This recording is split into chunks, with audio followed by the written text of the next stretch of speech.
Token sales and initial coin offerings are disrupting the venture capital space and represent a new way of financing blockchain-based startups. This infographic shows you many of the initial coin offerings that were seen in 2016.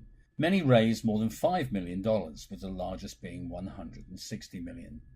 In 2016, almost $500 million of funds were raised for blockchain-based startups from the venture capital community. Token sales and initial coin offerings raised nearly $300 million.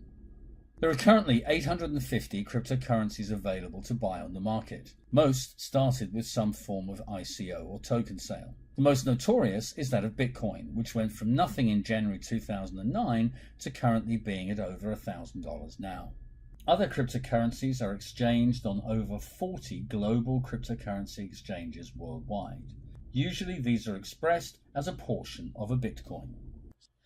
So what is a token sale or initial coin offering? Token sales and especially initial coin offerings, ICOs, are often described as IPOs for cryptocurrencies. But this can be very misleading. The IPO label implies cryptocurrencies could be seen as a security or an equity, whereas in fact most token sales and ICOs are in fact very different. If we think of a traditional crowdfunding campaign, something like Flowhive that raised over $13 million, the way they raised their funds to produce the product was through pre-orders from future customers. Now think of crowdfunding for blockchain-based software platforms. Back in late 2014, Ethereum launched their smart contract software platform, and they started a crowdfunding campaign to do so.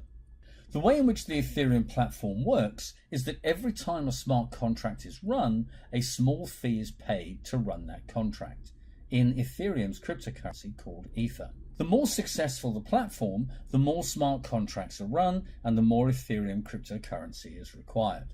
But there's a third dimension to this style of crowdfunding. The more successful the platform, the greater the demand for the cryptocurrency, and generally the higher the market price at the cryptocurrency exchanges. The more successful the platform, the greater the market capitalization the platform has. Like with Bitcoin and other cryptocurrencies, there could be a capital appreciation as the result of a platform's success. For example, Ethereum's initial sale price at their original crowd sale was around 35 cents. Today they trade at over $50 each. But not all cryptocurrency coins are successful and not all have high market capitalizations.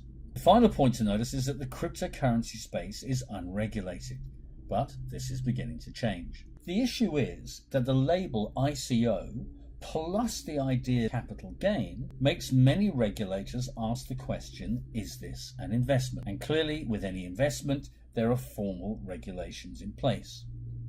As a result, in the absence of regulation, the industry is seeking to generate more professional thoughts and ideas.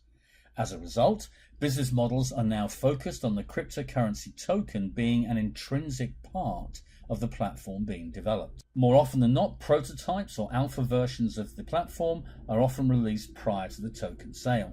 Any features implying the cryptocurrency token acts like a security are removed, for example, voting rights or share of profits. Indeed, many ICOs are formally relabeling themselves as token sales. And token sale supporters are buying the future use of the platform and not an equity stake in the business behind the platform. And finally, any capital appreciation is a byproduct of the platform's success, not its core value proposition. In many cases, token sales have completely replaced traditional equity financing rounds. So in summary, token sales are increasingly gaining traction. They're not formally regulated as yet. They may still fall under existing securities law globally, and they require very careful legal consideration. As a result of many requests by those trying to understand more about the blockchain space in general and this innovative style of fundraising, we are creating our own diary of our journey through the Veridictum.io token sale, looking at all the issues we have to face to make a successful token sale.